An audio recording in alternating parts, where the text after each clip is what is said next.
Hello, hello, hello. সবাই কেমন আছো? আমি তো বেশ ভালো আছি। গলাটা শুনেই বুঝতে পারছো মনটা একটু খুশি, খুশি একটু বেরোবো আর কি।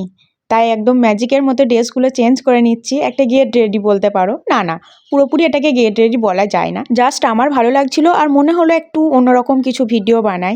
যাই হোক কেমন হচ্ছে সেটা কিন্তু অবশ্যই জানিও। চলো এবার চুলটা ঠিক করে একটু বেরিয়ে পড়ি।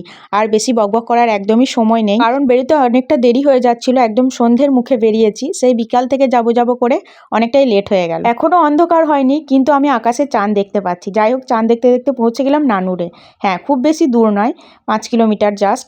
এসেই আমি চলে এসেছি শপিং করতে। ভয় পেও না, অসময়ে শপিং কিছু নয়। আগের দিন আমি গাধার মতো একটা সাদা কালারের নাইটি নিয়ে চলে গেছিলাম। এত পছন্দ হয়েছিল যে নিয়ে বাড়ি চলে গেছিলাম। বাড়িতে ভেবে দেখলাম না সাদাটা পরা যাবে না সব সময়, তাই চেঞ্জ করে নিলাম।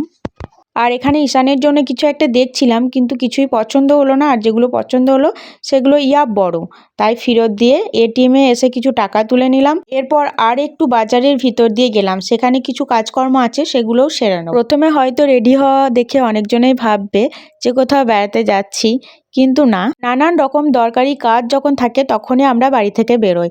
যাই হোক এখানে আমার কিছু টুকিটাকি কেনাকাটি ছিল সেগুলো সেরে নিলাম। আর এদিকে খেয়াল করেছো আমি কিন্তু আমার সন্টুটাকে নিয়ে আসিনি। যাই হোক তার জন্য বাড়ি ফিরতে হবে তাড়াতাড়ি, তাই খুব বেশি দেরি না করে এই যে দেখো এই জিনিসটা আমার খুব পছন্দ হলো তাই এটা নিয়ে নিলাম।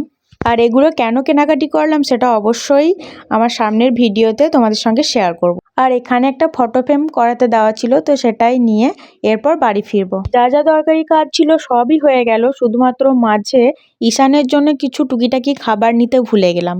মনটাও খারাপ হয়ে গেল, কিন্তু মাঝপথে মা আবার ফোন করে বলল একটা জিনিস রাখা আছে তোর জন্য, নিয়ে যাবি। একটু খুশি হয়ে গেলাম, মাঝপথে নিয়ে নিলাম। চলো দেখি এবার কি আছে।